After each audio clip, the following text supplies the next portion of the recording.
Dear students, control system course lecture series का lecture 10.5 and the topic is simple poles and zeros, या हम ये कह सकते हैं कि time constants of poles and zeros in the transfer function.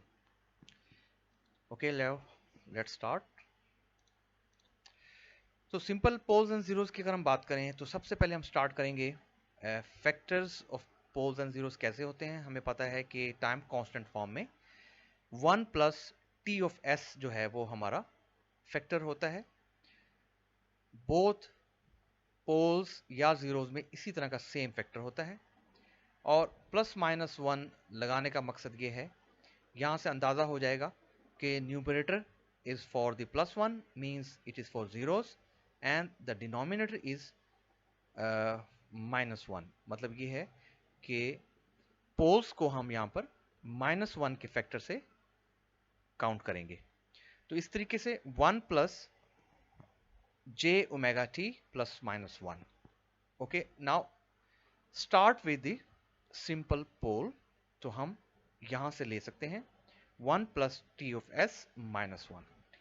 So g of s h of s is equal to 1 plus t of s minus 1. तो हम इसको कह सकते हैं कि 1 upon 1 plus t of s. तो अब ये एक्चुअली जनरल फॉर्म जो है, स्टैंडर्ड फॉर्म जो है पोल्स की, उसमें आ गया है। तो हम इसको फ्रीक्वेंसी डोमेन में कह सकते हैं g of j omega h of j omega is equal to 1 upon 1 plus t j omega. Okay, now let's move to start to take the magnitude of this simple pole.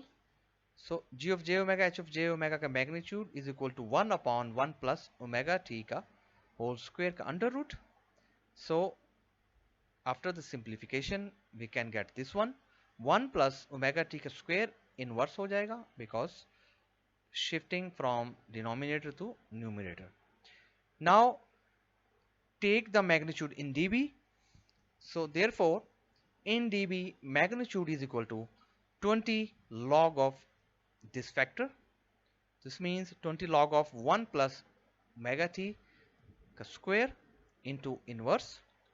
So after taking this inverse to here, the solution is minus 20 log of 1 plus omega square t square का under root dB.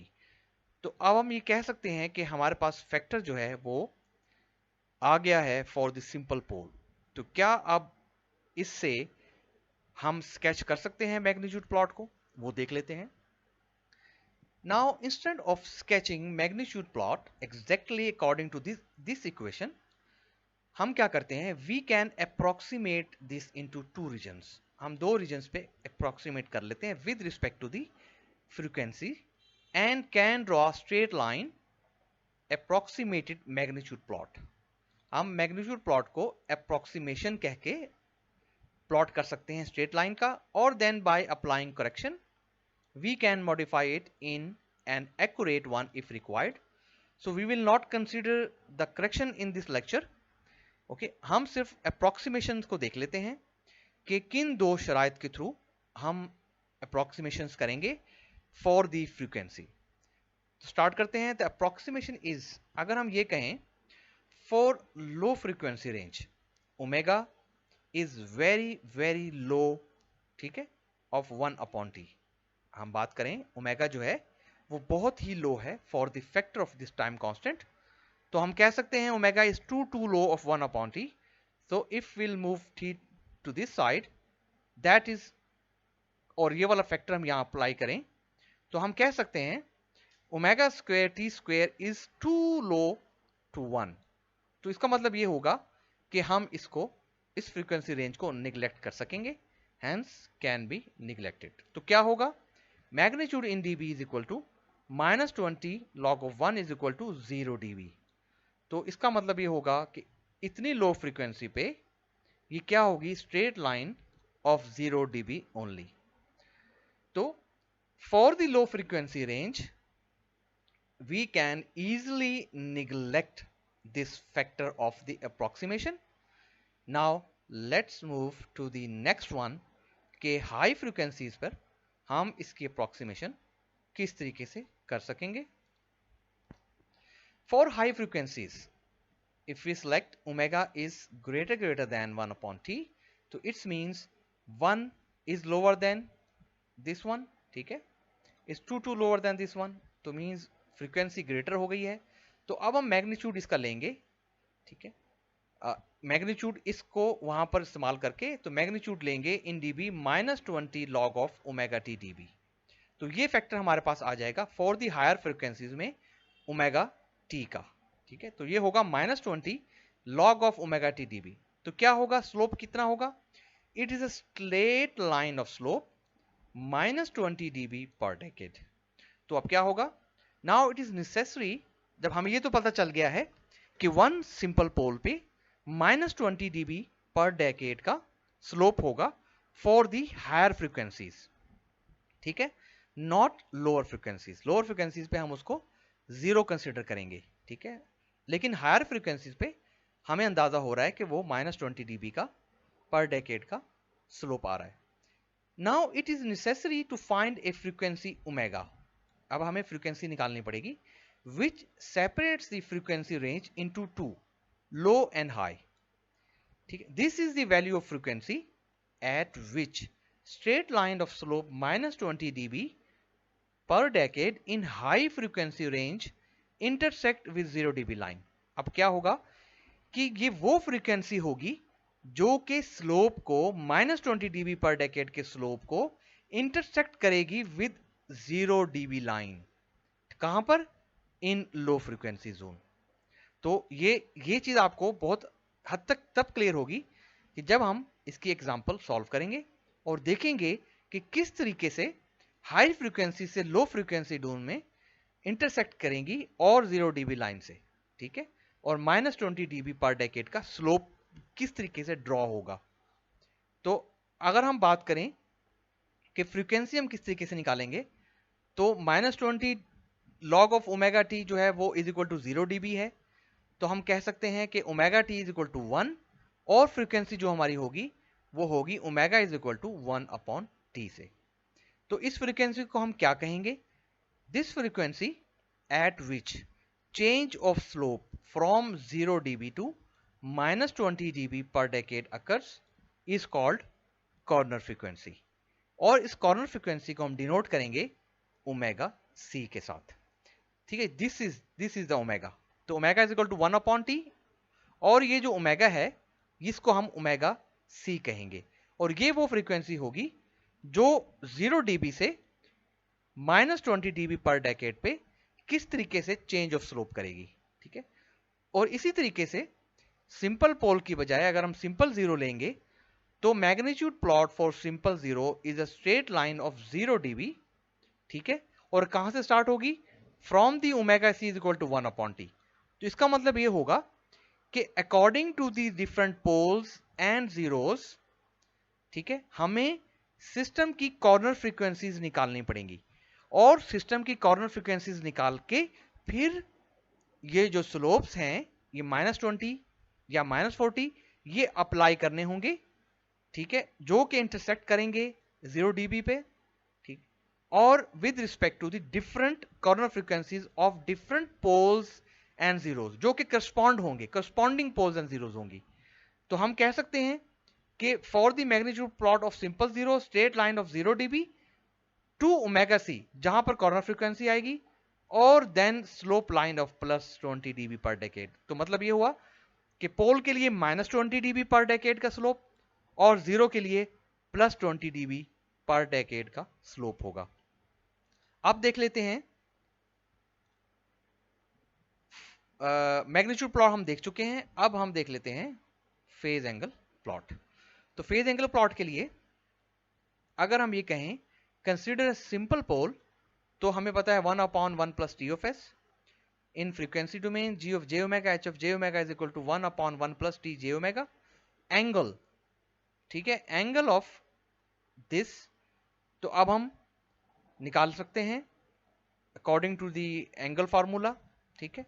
तो हमारे पास आएगा 0 degree divide by tan inverse, इसका 0 degree आ गया, और यहां पर हम ले सकते हैं tan inverse omega T upon 1, ठीक है, omega T this one divide by 1, ठीक है, और इज इक्वल टू ये हमारे पास बनेगा माइनस tan इनवर्स और ये ओमेगा टी, क्योंकि ये ऊपर जाएगा तो ये हमारे पास वैल्यू आ जाएगी minus tan inverse omega T for a simple pole, एक पोल के लिए। और हर पोल, डिफरेंट पोल के लिए हमें डिफरेंट tan इनवर्स की वैल्यू लेनी होगी, ठीक है। ये पहले पोल के लिए ये वैल्यू होगी, इसी तरीके से नेक्स्ट पोल सिंपल, इसी तरीके से थर्ड पोल। तो जितने पोल्स गिवन होंगे सिस्टम में उतने पोल्स के हिसाब से डिफरेंट फैक्टर्स जो हैं ये लेने होंगे हमें। और अगर हम सिंपल जीरो की बात करें तो हमें पता है 1 प्लस टी ऑफ एस, तो 1 प्लस जे ओमेगा टी और tan inverse omega T divide by 1, तो simple tan inverse of omega T, ठीक है। तो there is no factor of minus here, तो plus tan inverse omega T. तो अब हम देख लेते हैं कि हम सिंपल पोल और सिंपल जीरो को ड्रॉ कैसे करेंगे फेज एंगल प्लॉट को, ताकि आप लोगों को कंसेप्ट क्लियर हो जाए।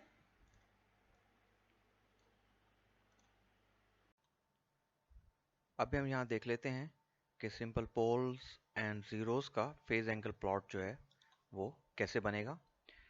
लास्ट स्लाइड में हमने देखा था कि जो हमारे पास फॉर्मूला है वो plus minus tan inverse omega T, plus जो है वो फॉर जीरो है और माइनस जो है वो फॉर पोल्स हैं।